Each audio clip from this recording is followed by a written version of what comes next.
I have good news and not great news. The good news is that the Tuesday group has set a pace that is far more enjoyable and one that we can endure a lot better. The bad news is that at the rate that we're currently going, we might go through 2 chapters a week, which means we have quite a few weeks to go through in Proverbs as we go through it. We're still trying to get that good flow to it, but I'm just warning you ahead of time that that's kind of the place where we're at right now. But that's okay, because the book is beautiful. The words that the Lord has for us are absolutely dynamic, and we're going to start here in verse 11. So we're picking up just where we were. Remember, we're in this new section of Proverbs, starting in Proverbs 10, that say they're the Proverbs of Solomon, so we don't have to wonder. And here in this section, as we start going in chapter 10, we're going to pick up with verse 11 as it starts looking at the mouth, the control over our mouth. Starting in verse 11, a fountain of life is a mouth of righteousness, and a mouth of wickedness conceals violence. Now, this has an echo of verse 6 that we studied the last time we were together. And it is this ongoing reminder we're going to see throughout the book of Proverbs about how important it is for us to control our tongue, control our speech. As James warns us in James chapter 3, the tongue is such a small part of the body, and yet look at the forest fire it can set aflame. It's an interesting image here with the mouth of wickedness, how it covers violence. The image can be that what we have right there on the text, that the lips are covering violence that's behind it, but it also can paint a picture of lips that are covered in violence. So it could be lips that have a lipstick applied, that is the violence that's upon them, but also one that is behind them like you're trying to hold on to it. But because the exhortation is to control what it is that you're saying, both of them have a worthy application in our lives. Verse 12, hatred stirs up strife, but love covers over all offenses. Now the idea is not of covering up sin, covering up offenses so that nobody knows what's going on. That's not really the heart. The context of the proverb and the way the Hebrew is used is that, think about a stormy sea or waves that are really choppy, and then love comes across the surface of the water and calms it, so it stops getting stirred up. And that's what we have. Hatred stirs up the strife. So like someone spinning and turning a cauldron and getting that water all slashy, but love comes and calms over the top of it. This will ultimately be fulfilled by Jesus, but the application is a word for us. Verse 13. On the lips of one who has understanding, wisdom is found. But a rod is for the back of one who lacks sense. Now, this rod is not just for the hapless fool. It's for the one who is not leaning into wisdom at any given point. Probably all of us understand what this feels like when we're doing something foolish and God comes alongside and he kind of pops us a little bit. He reminds us who's the king and who's not.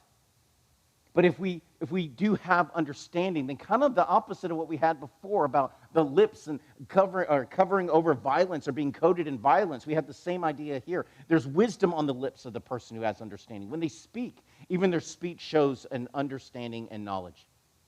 Verse 14, those who are wise lay up knowledge. Now, I really like this idea here, because the idea is almost like you're storing up stuff for a rainy day.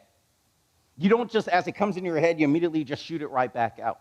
But you lean it up because you never know when you're going to need that knowledge. The wise lay up knowledge they'll need for a future day. But to the mouth of the fool, because they won't stop talking, ruin draws near. And when you finally need to rely on that wisdom, do you have any left? No, you spent it all. You wasted it during the fat times so that you had nothing during the lean times. Verse 15, the wealth of the rich is the city of his strength. Now, I want you to understand this idea. Solomon's going to point to it a couple times. What he's pointing at is, let me take a step back. When we look at the Proverbs from here on out, the vast majority of them are going to be the final answer to the question. Solomon is rarely going to show his work anymore. He showed his work in the first 9 chapters, especially chapter 8. So anytime you get to Solomon saying something, you're like, well, who do you think you are to tell me this? Chapter 8. Chapter 8 is the proof. It's the proof. It's the first-person recount of wisdom going, this is why you need to listen to me. Because I do this for you, and if you reject me, this will come to you. So when we look at this one, he's giving us a synopsis. He's not saying that this is something you should endeavor for, but this is a summary statement. For the rich, their wealth is like a strong city. It is their strength. It's a place that they can maneuver from. But the ruin of the poor, the end of verse 15, the ruin of the poor is their poverty, because they have no resources to be able to pour out from. It feels like their destruction is all around them. They have no options. And it's something we need to be aware of when we look at this, is beware of debt. Now, when we looked at the financial stuff in the previous time we were together, Solomon gives us the 3 rules for financial advice or money management. Work hard, avoid foolish or unnecessary debt, and live a godly life. Work hard, avoid foolish debt, live a godly life. And what we see here is that there is wisdom in holding a little bit back and storing some up for later. Beware debt. It's a trap that makes you poor and keeps you poor. And while that layer protection is real, the wealth around the rich person, the rich is also warned about trusting in your riches. We'll see this later on in Proverbs 18, where Solomon says, a rich man's wealth is his strong city. Proverbs 18:11. It's a strong city to him, but in the next verse it goes, and before destruction the heart of man is haughty. Because you feel like it's a strong city. And he even goes, it's a high wall in your imagination, in your mind. It feels like, well, I have buffer, I have room, nothing's going to hit me. But because you're prideful, because you think nothing can hit you, that's when it comes. And destruction comes to the heart of the man who is haughty. Instead, remember this. For us, the name, the character, the heart of the Lord is a strong tower for us. Proverbs 18:10. Before he starts talking about how the rich person thinks about his money, we'll get to this later on, the first thing he tells us, but for you, the name of the Lord is your strong tower. The righteous run to that, to the name of the Lord, and are safe. But the rich trusts in their wealth. It is true, however, a person's wealth provides a layer of protection. It buys you time. And a lack of wealth leads to problems, and it feels like eventually sometimes to destruction. Verse 16. The wage of the righteous leads to life. The gain of the wicked to sin. So this shows what each one's working towards, even if they don't feel or if they don't understand it. And we're going to see this in the New Testament, in the writings of Paul, Romans 6:23, the wages of sin is death. But here in Proverbs chapter 11, it tells us that the wages of righteousness is life. It leads to life. Each one gets what they deserve. Understand this, God doesn't condemn anybody to hell. It's not what he does. But he will honor your choices. He will give you what it is that you are asking for. Verse 17, on the path to life is he who guards instruction, but he who rejects rebuke goes astray. The imagery is kind of neat. The idea is that when you're on a path and you have guardrails there that kind of keep you there, and that's what wisdom does. One of the things if you go with us to Israel, is when we go to Masada, they have Snake's Way right up front. And they tell you if you're going to go and run Snake's Way, which me and Nate are going to go run Snake's Way next time, so you'll see us from the trolley running up there and being all hot and sweaty by the time we get to the top. But they'll tell you there's portions of it, when you go up there, there is nothing but fall next to you. There's no guardrail, there's no curb, there is no nothing. It is the path and the fall, and that is it. And there's nothing there to keep you safe, unless you have wisdom. And perhaps wisdom is taking the trolley car. But regardless, me and Nate are going to do it. But wisdom will keep you safe. It'll keep you on the path. But what happens if you rebuke wisdom? What keeps you safe? Nothing. Because foolishness will not keep you safe. All the enemy does is kill and steal and destroy. He doesn't add to your life. And if you rely on him to keep you on the path, you will go astray. Verse 18, he who conceals hatred has lips of deceit. And he who utters slander, he is a fool. Now, this verse 18 is really interesting because it does two things at the same time. It doesn't tell you that if you hate somebody, well, just cover it up. The idea is don't hate. So if you keep your mouth shut and you hide the hatred, then all you're doing is being deceitful. And if you just blab it out, then you're a fool. The right answer is to go not to hate your brother in your heart, to love them as you love yourself. Verse 19, in many words, now this is a good one, because again, this is a lot of stuff I'm speaking. In many words, transgression is not lacking. The more you talk, the more likely it is you're going to say something wrong. But he who restrains his lips is prudent. It's a simple rule. You will rarely regret something you did not say. Now, sometimes you might, but you will rarely regret something you didn't say. And you will never, ever regret something you did not say rashly. Now, this is a mark of maturity. You know how little kids are. If they go pops in their head, they're spitting it out. Why? Because there's no governor. There's no maturity to try to keep it back. And then you get to kids that are teenagers. All of a sudden, they want to tell you all the things that you don't know, and they've got it all figured out, and you're just sitting there looking at them. Why? Because they're immature. They don't understand what to keep back and what not. They don't have enough bumps, enough bruises, enough scars, enough grown folk talk to go, listen, maybe some ideas you keep to yourself. But when you learn to be quiet and just hold back a little bit, just slow down, count to 2, all that kind of good stuff, then sometimes people will think you're wise even if you're not. Don't run your mouth. You will inevitably say something you regret. Beware many words, for saying something wrong is inevitable when you won't stop talking. How do you know if someone's a fool? They'll tell you. They will eventually tell you. Verse 20, choice silver is a tongue of righteousness. A heart of wickedness is of little worth. Verse 21, lips of righteousness feed many, but fools die for lack of sense. Now, and we talked about this before, right? Hosea 4:6, my people are destroyed for a lack of knowledge. But here's the idea. Because you rejected my knowledge, I will also reject you from being my priest. He's talking to people who have the responsibility to pour wisdom into others. And he's looking at them. He's not looking at the people who are perishing. He's looking at them and he goes, because of you, my people are perishing. Because you haven't taught them the path that they should go. And because you do that, I reject you from being my priest. Since you have forgotten the law of your God, I will forget that you are my kids. That's the context of Hosea chapter 4.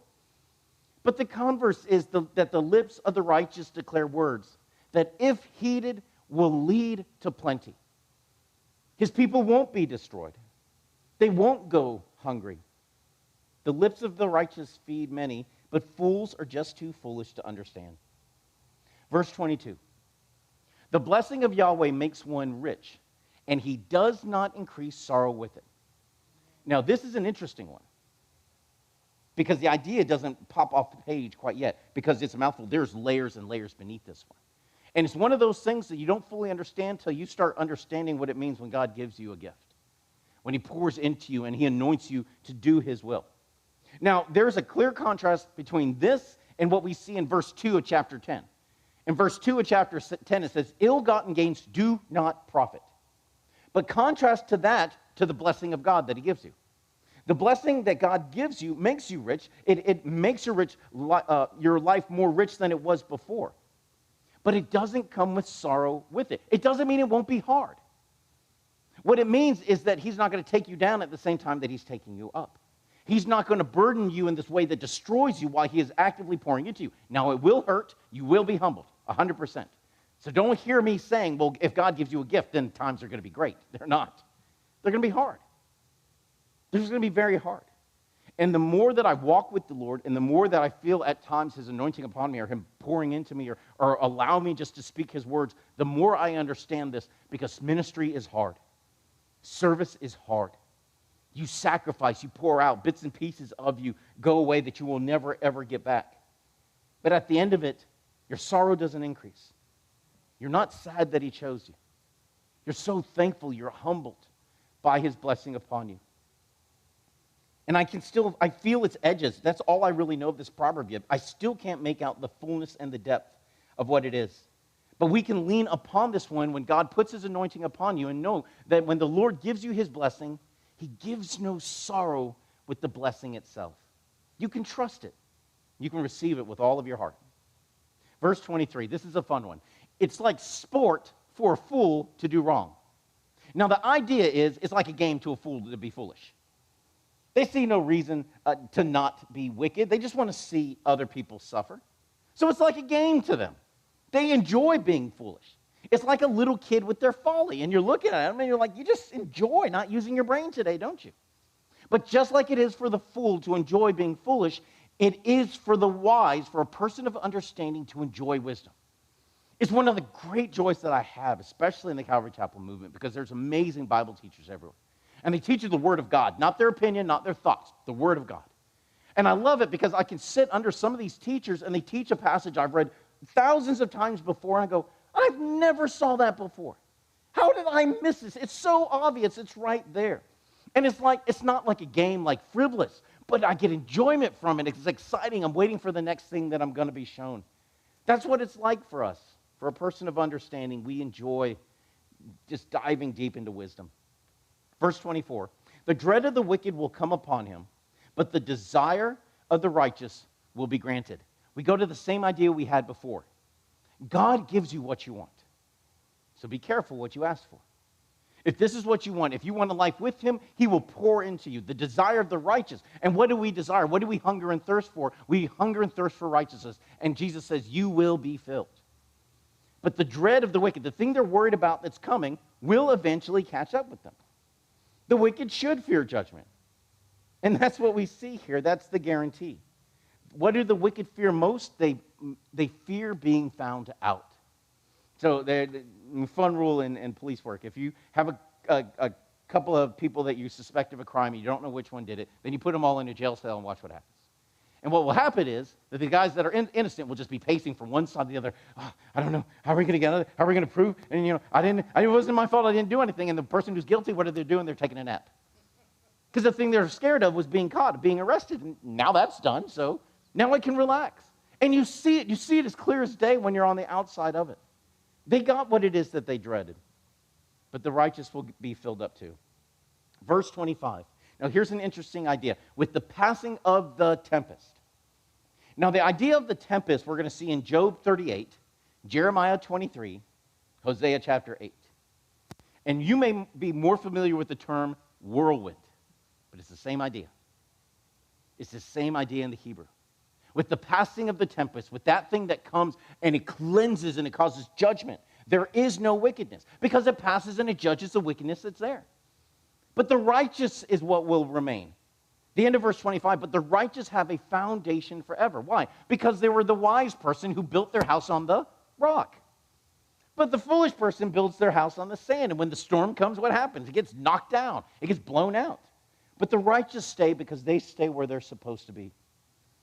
I love the imagery of it, especially in Jeremiah 23:19.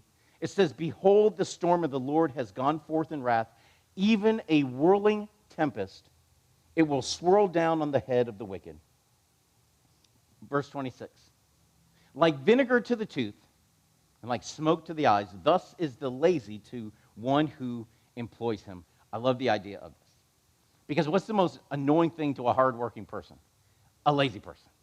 It just gets on your nerves. Because one, you know that now my work's increased because I have to do my job and I got to do yours too. But the imagery that's here, it's like vinegar to the tooth. It's almost like this like gnawing, hurting, itching feeling on the outside of it.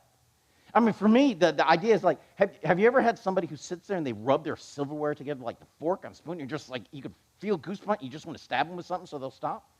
It's that kind of idea. It's a person being an extreme irritant to you. It's like sitting at a campfire. Wherever you go and sit, the smoke finds you and goes right into your eyes, and it's just so annoying. This is what the lazy person is like to the one who employs him. The lazy worker is just an irritant. Verse 27, the fear of Yahweh adds life. Why? Because all these things result from fearing him, from walking in his ways. The fear of the Lord is the beginning of wisdom. The start of knowledge is to fear him, and if you do these things, it will lead to life. But the years of the wicked are shortened because they have rejected all of his ways. Verse 28, the hope of the righteous is gladness. Now, here's an interesting thing in the Hebrew, because we're not 100% sure what Solomon's saying. Is he saying that the hope of the righteous is gladness, like gladness in a box, that's your hope? Or are they saying that the hope of the righteous makes you glad? We're not totally sure, but both of them apply. There's truth to both of them. There's this joy of the Lord that exists within you, and it brings you a peace that allows you to endure things you couldn't endure on your own. But the expectation of the wicked, what? Comes to nothing. What the righteous hope for, it'll come to pass. Because our hope is upon the Lord, because we have the fear of the Lord. That's what the previous verse tells us. But the wicked desire, it will eventually come to nothing. It doesn't matter what it looks like today. This is what the proverb tells us. It will eventually come to nothing. So don't envy any of their ways.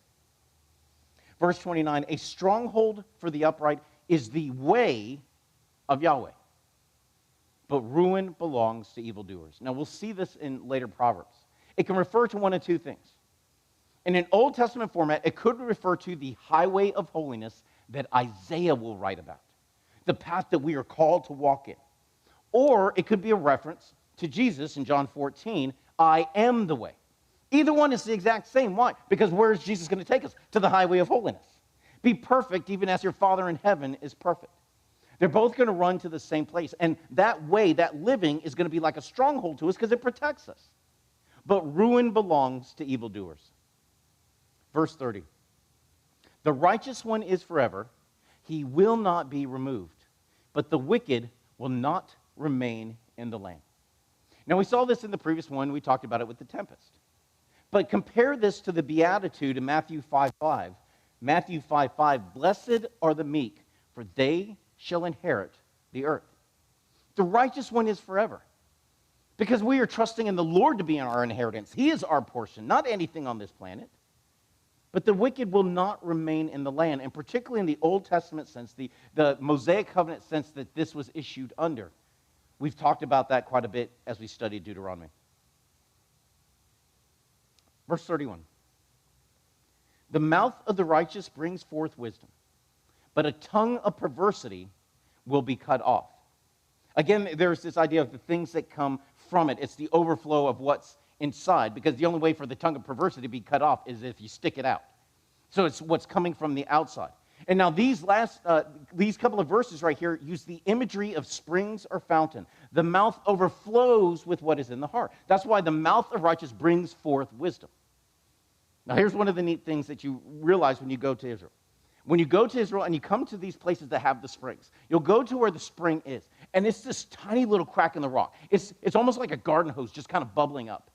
And you look at that little thing, and how is that going to provide all the water that we need? But you see that it forms a pool, and the overflow from that pool forms a creek, and that creek goes all the way into a giant basin where it's caught, where kids are playing and singing in. And it's this amazing thing that this tiny little crack provides all the water for hundreds, if not thousands of people to be able to drink. This is what the mouth of the righteous does. It brings forth what God has placed inside that person's heart. Again, the tongue is so little, what a forest fire it causes, but it does the same thing if it's used for the Lord. Again, this is the brilliance of Jesus. Matthew 15, do you not know that everything that goes into the mouth is nothing? But 15:18, the things that proceed out of the mouth come from the heart. What are you placing inside of your heart? That's what's going to come out through your lips. So beware when your mouth starts to get very bitter, when it starts to get really ugly, when your words are not ones that you really want to stand behind, it's because what you have poured into your heart is not pleasing to the Lord. But He'll change it. He will plant you anew where you need to be. Verse 32. The lips of the righteous know the acceptable. Again, we keep coming back to the same idea, controlling the tongues, the words that you say. But now this word for know means to know intimately. It means to know inside and out. So again, if we have this idea of a box, and inside of the box are all the things that are acceptable to the Lord, the lips of the righteous know the inside of that box, inside and out. We can speak all the words inside of it. It's why we're to study the Bible the way that we are, to know what is acceptable to the Lord, to place all of that inside of our heart. But the way that the righteous know what's acceptable, the mouth of the wicked, the perverse. And so we have both of them here, the seesaw of them. What comes out of your mouth is what you have spent time pouring into your heart. Chapter 11. Balances of deceit are an abomination of Yahweh. Every time I see this phrase, anytime I see this word abomination, in my Bible, in my handbook, or in my workbook, it's red, there's a box around it, it's filled in, because we need to make sure that this never, ever, ever defines our life. It doesn't mean that you won't make mistakes. We're all going to make mistakes. We all fall short of the glory of God. But don't let it define you. Be so quick to reject it and to agree with God that it is an abomination. And what he talks about here are having different kind of scales or different kind of measurements for different kinds of situations. He goes, no, just have one accurate weight. That delights me. Don't treat this person this way, and don't treat that person that way. It's what James talks about. He goes, think about what you're doing. Do you not have preferences based on how wealthy you think that person is that comes in? The rich one, you treat well, you give him a good seat, but what do you do with the poor guy? You make him sit down by your feet like he's your footstool. No, God is no respecter of persons. treat them all the same. Verse 2. Pride comes, then disgrace comes. It is a very clear statement. Later on, we'll see it, right? Pride cometh before destruction, not the fall. We hear that a lot, but no. Pride leads to something much worse. What leads to the fall? A haughty look. The idea is that your nose is all stuck up in the air because you're so sure you're so great. And because your nose is so stuck up in the air, what happens? You trip and fall over something that's at your feet. But pride does something worse. It leads to destruction. Here it leads to disgrace. It is so much worse when you give yourself over to pride. But wisdom is what? With who? With the humble. You don't have to pick yourself up. You don't have to elevate yourself in your own eyes. Trust God to do all of that for you. Verse 3. The integrity of the upright guides them, but the crookedness of the treacherous destroys them. Again, this ongoing idea. Wisdom will guard you. It will protect you. But the crookedness, the treacherousness, the evil, the wicked heart, it'll end up destroying you. Verse 4, wealth does not profit on the day of wrath, but righteousness will deliver from death. So here's the rule. Money won't save you from hell. Money will not save you from judgment. It doesn't matter how much you've accumulated. You can't go to God in that day and go, here's my bank account, you let me in, I'll sign it all over to you. It doesn't work. Only the righteousness of Jesus can save you from the judgment for your sin. Which is why Jesus said, don't store up treasures here on earth where the moth can destroy and thieves can break and steal. Send it off to heaven. I'm not saying go give it all to the church. That's not what he's saying. We'll talk about this in a bit. He's saying make sure that whatever you pour your heart into, make sure that it's pouring into heaven. It's pouring into other people in the name of Jesus. If you do that, then it'll go somewhere where the moth can't destroy, where thieves can't break in and steal. You cannot buy your way into heaven. Verse 5. The righteousness of the blameless will keep his ways straight, but the wicked will fall by his wickedness. Again, this idea of your own wickedness will undo you if you give yourself over to it. Verse 6. The righteousness of the upright will save them, but by a scheme the treacherous will be taken captive. Over and over again, give yourself to righteousness, give yourself to wisdom, it'll keep you safe. But we had the same idea all the way back in Proverbs chapter 1, that the fool, that the wicked are dumber than a bird. Because you can't put a trap in front of a bird and expect the bird to fall into it. It's too smart for that. But what do the wicked do? They have this scheme. They try to figure out a way to get ahead, to be smarter than the game, and to cut corners and to use their wickedness to their advantage. And what happens? It ends up falling back upon them. Instead, just do what's right. Just do what's right. Just be honest. There's such a clean concept here. The unfaithful are devoured by their lust. Now, verse 7 and 8 kind of go together. We're going to talk about the wicked, and then we're going to talk about the righteous. Verse 7, with the death of a wicked person, hope will die, and the expectation of the godless perishes. So that's what's going to happen to the wicked. All that the wicked hope would happen comes to nothing. At their death, they realize it's all for naught. Everything I poured myself into. But contrast to them, verse 8, the righteous is delivered from trouble, but the wicked enters into it. As that trouble is coming, when they both meet their end, is one of the things we'll see when we get to the book of Ecclesiastes. And Solomon's like, what's the point of being good if we both end up as worm food at the end? This is it. This is why. Because as you both reach your end, you're going to realize one of the two of you are going to go into judgment. But the righteous will be delivered from it while the wicked enters into it. Verse 9. With the mouth, the godless shall destroy his neighbor, and by knowledge, the righteous are delivered. Now, here's the neat thing. Again, Israel. When you go to Israel, you realize how close the houses are. Here in America, we're used to having my house and a little bit of yard and then your house. But if you've lived in an apartment, you understand how thin shared walls are. And in your apartment, you can hear everything going on in theirs. And so if I start blabbing about the things that I hear going on in your house, what are you going to do? You're going to blab about the things going on in my house. Because you're my neighbor. With my mouth, I'll end up destroying you, but you're going to end up destroying me. But by knowledge, the righteous are delivered. By having enough sense to know when to keep your mouth shut, you will be preserved. Verse 10. When good is with the righteous, the city rejoices. And with the perishing of the wicked, jubilation. Interesting concept. Even the world understands it's good when good things happen to good people. And it's good when bad things happen to bad people. Because even those who don't follow our God will come and say what to us? Then how can a good God allow bad things happen to good people? Even they know something's wrong with that. And when the good is with the righteous, everyone rejoices. When we see bad things and judgment happen to the wicked, we all rejoice. Verse 11. By the blessing of the upright, a city will be exalted. But by the mouth of the wicked, it will be overthrown. We are seeing this in our country at this exact moment. By the blessing of the upright, those who live within it that are living for the Lord, what happens? The city is built up, is kept strong. But if the mouth of the wicked, so their influence, their words allowed to take root inside of that city, the city will be overthrown. We'll see this exact thing in the book of Jeremiah. As Jeremiah is giving the words of the Lord, and he even says at one point, I gave you my words hoping you would repent, and you rejected me. Therefore, I will give you over to the king of Babylon. Because you have listened to wicked men. You allowed their words to be in your heart and not mine. Verse 12, he who lacks sense belittles his neighbor. Same idea, right? Don't tell on your neighbor. They're right there. These houses are not far apart. They're all so close.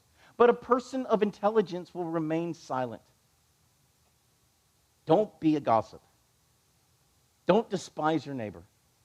Have understanding. Keep quiet about things that you don't need to speak about. Don't speak belittling thoughts about one another. Be wise. Be silent. It goes into the next one. Verse 13, a gossip walks about telling a secret. But the trustworthy in spirit keep the matter. Now, this is something I tell you, if you're going to counsel here at this church, I counsel you or I help you counsel somebody else, I'm going to tell you this. This is one of the first rules of it, other than take them to Jesus. You have no answers of yourself. Take them to Jesus. That's first rule. But here's the second one. If you're going to counsel someone and walk alongside their life, you are to hold their secrets like they're your secrets. Because it is a place of sacred trust. A person who brings you into their life as a counselor is bringing you into the vulnerability and the destruction of their heart. Everything is laid low. And you're coming in and you will have access to things nobody else will have access to. And you must hold their secrets like they're your secrets. Not because you're trying to cover something up, but you are protecting their hearts and showing love for them. Verse 14, where there is no guidance, a nation shall fall. But there is safety in abundance of counsel. It's not up to you to have to figure out everything all by yourself. But if the Lord has placed into your life godly counselors, then listen. Listen to what it is that they have to say. Don't feel like you have to have all the answers on your own. Verse 15, he will suffer trouble when he loans to a stranger, but he who refuses a pledge is safe. Now, we saw this idea before when Solomon was like, if you entered into a pledge for a stranger, get out of it as soon as you can. This is an ongoing portion of it, but he specifically says, if you get in trouble for a loan to a stranger. The idea is, don't go and pledge to be the co-signer or to cover the loan in case this person that you just met can't pay it back. You have no idea about the integrity of them. Again, avoid unnecessary, foolish debt. But what he is saying here, he is not saying to not be generous. He's saying, be wise. Use your brain. God gave you one for a reason so that you would use it. We'll come back to that in a bit. Verse 16, a woman of grace receives honor, but the ruthless gets wealth. Okay, again, this is not saying this is how you need to go about getting your stuff. It's an observation. The idea is that every person uses the gifts, talents, and abilities that they have. Now, fun stuff, right? You pull some over on the side of the road, you quickly see what it is that this person has as their strength because they're going to use it. So people that have a lot of money are going to proceed to tell you how much money that they have and how they pay your salary, and that was always great to hear. But if the person was really pretty, then they would immediately start flirting and trying to use their looks to try to get out of any ticket. And I tell you, if you did either one, I was going to give you a ticket. I didn't like writing tickets, but I was going to take the 15 minutes to write you tickets if you're going to act the fool. But everybody uses their gifts, talents, and abilities to try to manipulate the situation that is at hand. A woman of grace receives honor, though, because she's not trying to hurt people in order to accumulate the way that she gathers to herself. But a strong man gathers and retains riches through the realized or the threat of violence. And that becomes a problem as they go to gather wealth. Verse 17, a person of kindness rewards himself, but a cruel person harms his own flesh. Again, God will give you what it is that you're seeking. Verse 18, the wicked earns deceptive gain, but he who sows righteousness a true reward. Verse 19, he who is steadfast in righteousness is to life, as he who pursues evil is to death. Now, the feeling of verse 19 is almost like an SAT question. This is to this, as that is to that, is that kind of idea. If you pursue righteousness, it equals life. But if you pursue evil, then that equals death. Evil brings its own reward, but so does righteousness. Verse 20, an abomination of Yahweh are the crooked of heart. What do we have? Abomination. We need to look at it and understand it. It was like crooked of heart isn't even that bad, is it? No. But as soon as you start to be deceitful, all of a sudden you try to be so circuitous in your ways. There's an issue. But God's delight, he delights are those who have blameless ways. He delights in you when you try to live your life according to his heart. Verse 21, rest assured. Why does it say that? Because we're gonna stress about this one. The wicked will not go unpunished. What do we have in the Psalms? David going, I would have lost heart unless I believed I'd seen the goodness of the Lord in the land of the living. Later on, we're going to get to a psalm, and he goes, man, I'll be honest, I was tripped up when I thought about the wicked, because it feels like they get away with everything. Their lives are so good, the righteous have it so hard. And what does Solomon say? Rest assured. What you see today is not all that there will ever be. Trust the righteous God of all the world to be just. The wicked will not go unpunished, but the offspring of the righteous will escape. And maybe the best example of this is 2 Chronicles 18:31. 2 Chronicles 18:31, when Jehoshaphat goes into war with Ahab. If you remember that when we studied it a couple months ago, what happens? Ahab and Jehoshaphat are meeting together. And Ahab asks Jehoshaphat, will you go to war with me, my brother? And Jehoshaphat says, I am as you are. He wasn't, but he went. Not great things. So here comes the plan. Ahab goes, okay, this is what we're going to do. I'm going to dress like just a regular soldier. And you dress up like the king. And for some reason, Jehoshaphat thought this was a great idea. Well, what was the enemy going to do? They were like, if we can just take out the king, the whole battle will be over. So they see this guy dressed up like the king. They goes, that has to be Ahab. They take off after him. He yells out something, and they go, there's no way that can be Ahab. So they disengage. And then a random soldier fires a random arrow in a random direction, and what does that happen? It finds the one chink in Ahab's armor, and it kills him in his chariot. The righteousness will escape, but the wicked will not go unpunished. Verse 22. This is one of those verses I wish we could just put all over Instagram and Facebook. Put it in high schools. A ring of gold in the snout of a pig is a woman who is beautiful but without discretion. Young ladies don't understand how special the thing is about them, how special it really is. And once they don't understand this is the worst part.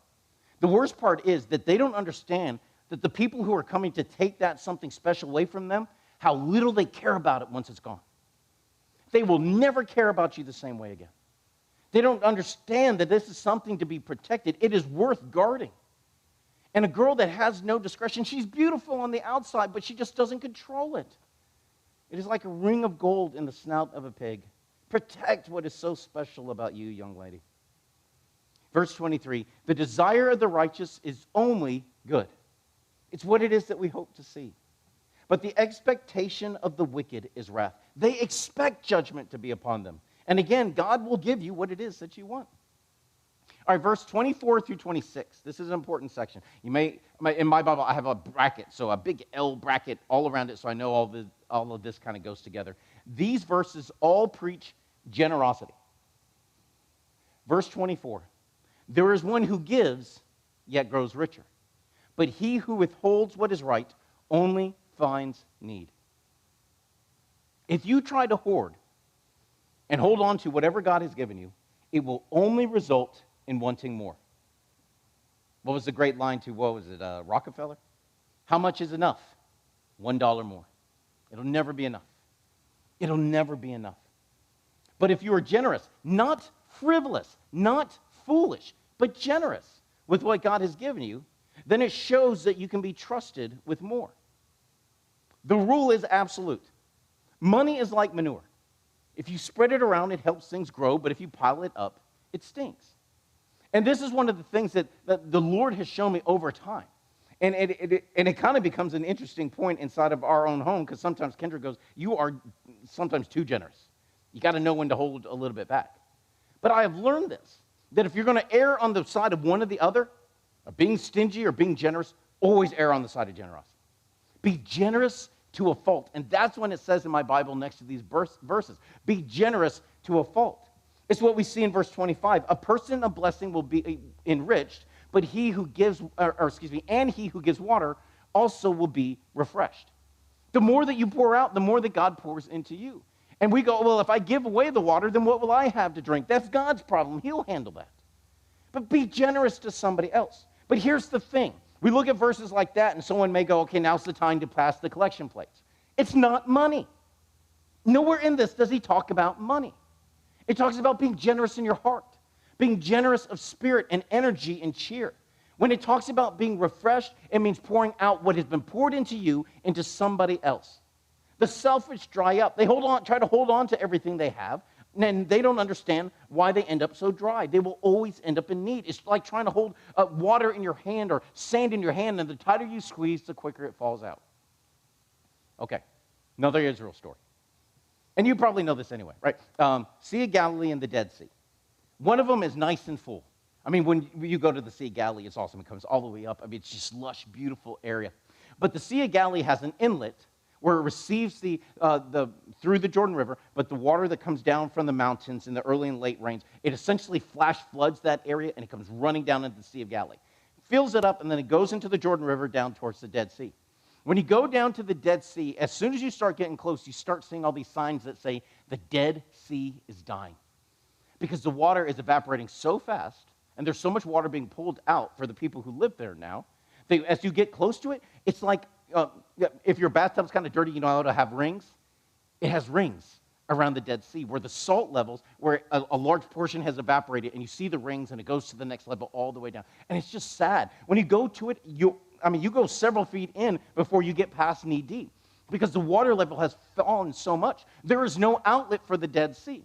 And because it's so far below sea level, the pressure on it and the evaporation rate is so high, it just evaporates straight out. Now, that's why the salt content is so high. But when you go there, you see it is dead. It's dying.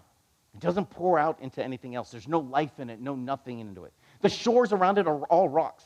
There's no grass. There's no nothing right there. Nothing survives around it. But the Galilee, it gives and it takes. It is healthy and it's full. The Dead Sea only receives, and that's the one that's dying. It is a repeated refrain throughout the Bible. Greed will not get you what you want. In the way that you judge, you will be judged. In the standard that you use, it will be used to you. That's Matthew 7. Instead, give, and it will be given to you. They will pour into your lap a good measure, pressed down, shaken together, and running over. The idea is of having a big scoop of grain. Again, it's not money. It is not money. But it's having a big scoop. So you buy some grain, so a person can take the big scoop in there and just whatever is in there, and they pour it into your thing, and you're like, okay, great. But if you really wanted to be generous, you take it and you put it in there, and you start shaking it. And you get it all settled, and you smush it down, and then you put some more, and then you put it so much that it's just running over, and you're barely able to get it into the person's bag before it all falls out. That's the idea, that kind of generosity. That idea of the measure and grain goes into the verse 26, he who withholds grain. You withhold from people what it is that they need. If you do that, the people will curse you. But a blessing is for the head of him who sells. Verse 27, he who diligently seeks good seeks favor, but he who inquires of evil, it will come to him. He who seeks evil will find it. Now, younger, dumber Anthony hanging out with younger, dumber people, I remember I had buddies who were very into the occult. Now, I think they were Christians. I don't know. But I think they were. But they were fascinated by demonology and things they had no business messing with, and Ouija boards and stuff like that. And even at that age, even being the numbskull that I was, I knew that stuff was not to be messed with. And I remember hearing about 10th grade kids in high school telling me about how they couldn't stop the nightmares. And they would sleep with their Bible because they were so scared. And it was like, maybe you should throw that stuff out and stop messing with it. But this is foolishness. It's a game to you. But you don't realize the consequences until they all come. If only you would just pursue after righteousness, then you'll get what it is that you do. You diligently seek. But if you inquire of evil, if you just play around with it like it's something to be played around with, then guess what's going to come to you too? Verse 28. He who trusts in his wealth is he who will fall. But like a green leaf, the righteous will flourish. Again, this warning about trusting in your wealth. God doesn't want your money. He wants your heart. He doesn't need your money. He wants your heart. And if you trust in your wealth, like that's what's going to hold on to you, eventually you're going to fall because it's going to run out. But if you just stay plugged into him, he's the true vine, abide in him. Psalm 1, just be the tree next to the river where you should be. If you do that, like a green leaf, you will flourish. Verse 29, he who brings trouble to his household, he will inherit win. The idea is standing there with everything torn down and nothing but the wind running through your fingers. There's nothingness. That's the idea. And a fool will serve the wise of heart. Verse 30, the fruit of righteousness is a tree of life, and he who captures souls is wise. Now, the fruit of the righteous is a tree of life. What comes from them is a blessing to and sustains others. But that idea of here of capturing souls is interesting. Because the words literally mean is to take a soul in your hand, not to hold on to it and catch it. That's not the idea. We would say it as winning souls. But the idea in the text is of being an angel, of somebody who's kind of lost and doesn't know which way to go, and you go and you take them by the hand and you go, let's go to Jesus. That's the idea of the verse. And if you do this, you don't save anybody. You don't heal anybody. You don't do anything on your own. It is the Lord and the Lord alone. But you go, let's go to Jesus together. And you take them by the hand. And if you do this, then you are wise. Verse 31. If the righteous on earth will be repaid, how much more the wicked and sinner? This flat out declares the wicked will receive consequences here. Just because you don't see it, he doesn't prove anything to you. So rest assured is what we saw before. Trust God. God is saying your perception of a matter is inconsequential. Your opinion does not matter. God's opinion, that's the one that matters. So don't despair if you're not seeing judgment come upon the wicked. We even have other verses where he says, do not rejoice when you see them receiving what is their due, lest I get mad at you and turn my head to you. Remember this. He is a merciful judge, but he is still judge. That is where we're going to end tonight. That is quite a bit, and we hit a really solid pace. We will pick up with chapter 12 next time, and we will keep working on our pacing to try to finish in a very good time.